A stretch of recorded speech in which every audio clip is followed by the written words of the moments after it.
hoje agradecendo a oportunidade que nós estamos tendo de estudar um tema tão profundo e de forma mais profunda, atingindo muitas das nossas crenças, das nossas limitações, das inúmeras dificuldades que desenvolvemos ao longo de nossas encarnações para vivenciar ou estudarmos e sermos trabalhados com essa proposta de transição entre dimensões que antigamente chamávamos de morte.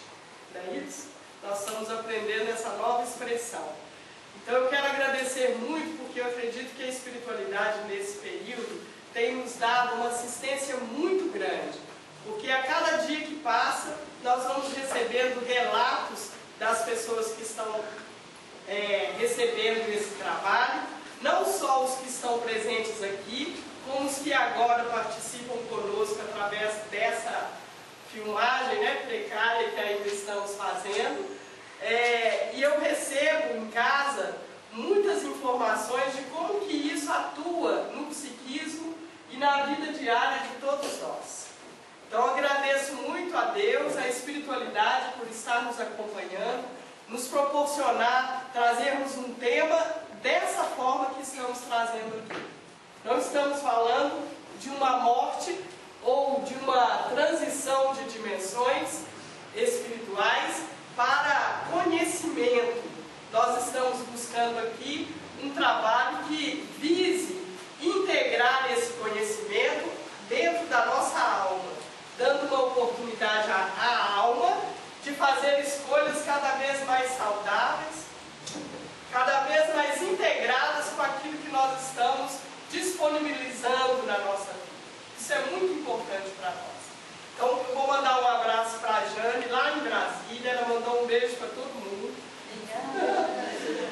Da Lúcila do Lelo, da Dani, da Fatinha, lá em Fortaleza.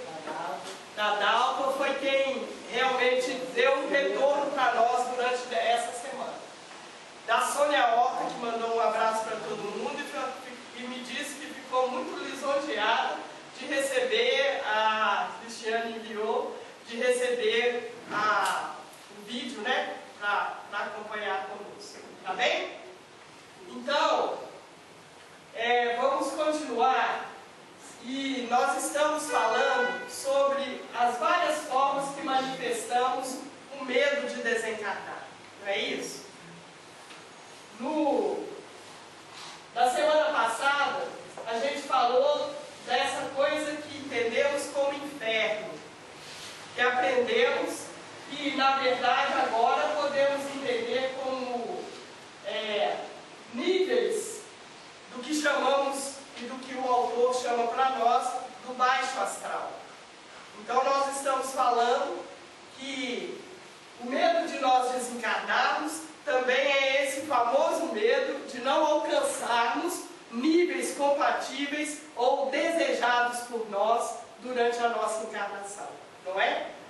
Na verdade, quando éramos aí há uns 50 anos atrás, imaginávamos que íamos para o céu ou para o inferno. Ou nós alcançávamos algum nível evolutivo, ou nós então regredíamos para zonas de baixo crescimento, baixa densidade espiritual. Isso é que ele chama do baixo astral. Então, quando nós temos durante a encarnação, e aqui ele coloca para nós que o ódio, o rancor, o ressentimento, a ira, o egoísmo, a possessividade, todos esses elementos, todas essas qualidades, elas vão nos conduzir aos níveis mais baixos da dimensão astral, que é onde essas forças têm o seu campo de ação. Parece que nós paramos aí, não é? Então, quando nós desenvolvemos, nutrimos, mantemos estes sentimentos, nós estamos em dimensão mais baixa do nosso nível de ser, não é? E para nós é importantíssimo esses dados também, porque assim conscientes podemos trabalhar a reconciliação de nossos sentimentos inferiores, não podemos? E o próprio Evangelho que te disse para nós, Jesus falou isso para nós como ensinamento, para que pudéssemos nos reconciliar com os nossos irmãos enquanto estivéssemos a caminho. Ou seja, enquanto nós mantemos consciência, né? E falou para a gente adiantar o passo enquanto não chegasse o inverno. Não foi isso? Tem várias citações de fazer com que nós nos lembremos de usar da nossa consciência, da melhoria da nossa capacidade espiritual, enquanto estamos conscientemente nesta vida. Não é? Então ele fala que é aí que nós vamos encontrar aquilo que se chama dimensões infernais, que são criadas pela própria vibração de nossos sentimentos ou dos nossos pensamentos.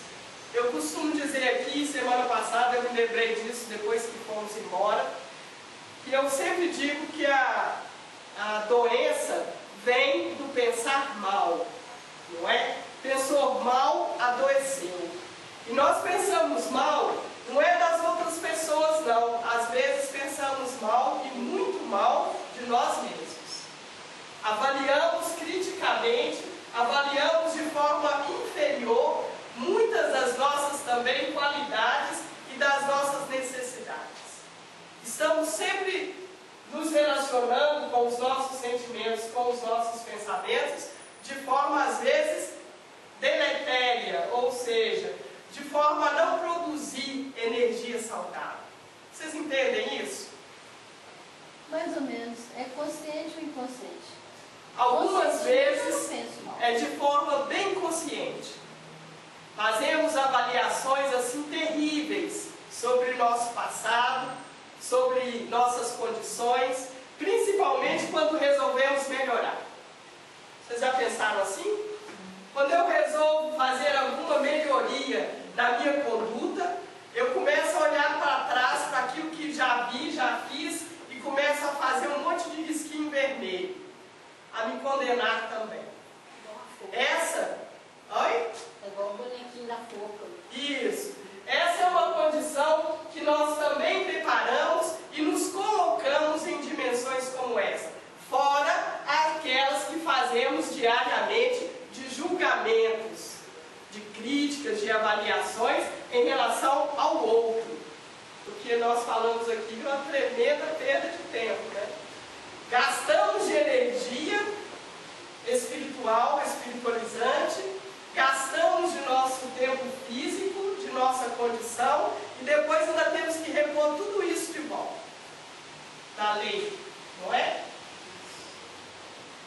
Mas quando nós, durante a encarnação, não temos estes sentimentos extremos e negativos, tal como ódio, rancor, os apegos muito fortes, não há nenhuma razão para se temer.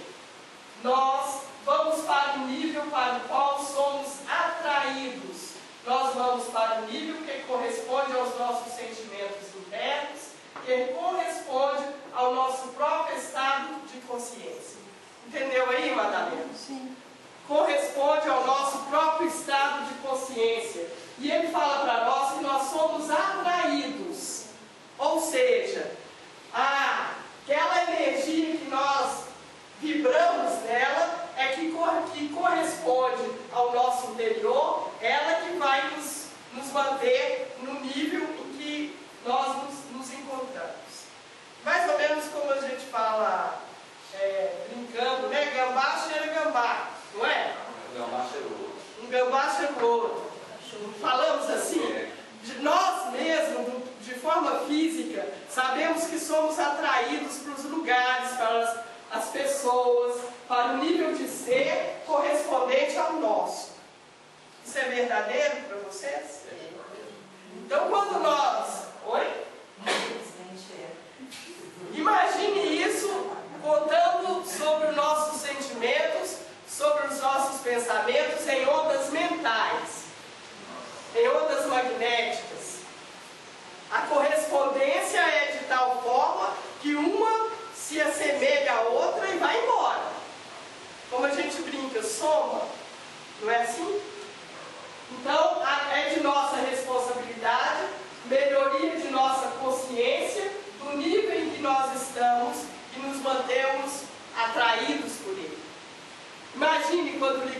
TV e sintonizamos daquelas muitas notícias trágicas. Ou pegamos os muitos jornais e ficamos lendo sobre aquela notícia. Somos parceiros daquela situação, queiramos ou não. Ou simplesmente, quando o Hipólito e o Ismar estão conversando sobre um assunto que diz respeito a uma ou outra pessoa, e eu anteno aquilo e me associo à ideia deles. Às vezes, como nós falamos, sem querer. Ele fala assim, igual quando a gente está em fila de banco, né? Antes tinha, hoje não tem mais. Falava assim, nossa, esse caso está demorando demais. Aí você fala, é mesmo.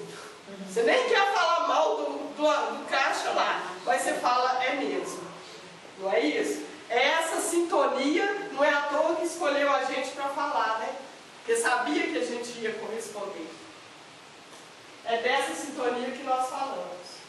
Portanto, se nós trabalhamos os nossos sentimentos durante a vida, se nós trabalhamos a nossa consciência, não há nenhuma razão para ter medo desse baixo astral que é chamado de inferno. Nós desencarnamos quando a tarefa para a qual a nossa alma, que se dispôs aqui na Terra, já está cumprida. Praticamente nós não desencarnamos antes do tempo.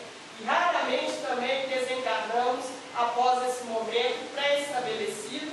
Embora isso aconteça, não é normal. Olha que legal para nós, né? Então agora fica claro que a nossa alma... Oi? A nossa alma sabe o momento de desencarnar. Ela vem e desenvolve a nossa personalidade, está junto conosco, mas ela é quem define o momento de desencarnar. Olha que legal isso. E a gente vai ver mais adiante, né?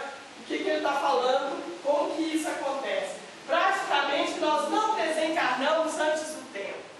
Então esses muitos desencarnes que acompanhamos, essas muitas transições rápidas, às vezes de crianças recém-nascidas, às vezes de acidentes, mortes abruptas, não é? Violentas.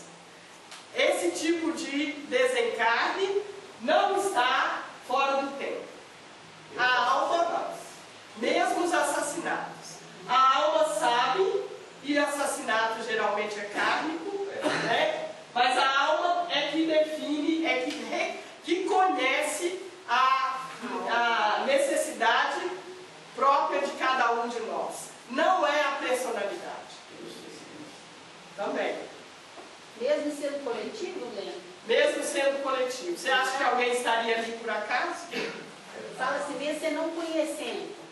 Como assim? Mesmo você estando num lugar distante, voltar num país distante, aconteceu uma coisa lá e lá... Você acha que você foi atraída lá à toa, naquele dia, naquela hora? Seria impossível para nós entendermos que eu estivesse presente numa tsunami e saí daqui de Belo Horizonte, meio capial como sou, fui parar lá naquela região belíssima, não é? Veio aquela onda enorme e eu acabo desencarnando. Fui atraída a essa condição por acaso? Não. Certamente que não, né? Nós temos na nossa história vários determinantes daquilo que vamos vivendo nessa encarnação e outras também. Entendeu? Eu falo coletivo desconhecido por você não ter laço afetivo com quem estava no momento, suponhamos. Desta agora. Eu posso até não ter laços afetivos com pessoas, mas tem laço, às vezes, kármicos com a situação, com o local, com a região. Não sabemos. Não há necessariamente de ser entre pessoas. Entendi. Né? Por exemplo, às vezes a gente está numa estrada, vem um carro de um lado, um carro de outro, bate os dois, morre família de um lado e do outro, às vezes de um estado e do outro. Não tinha laço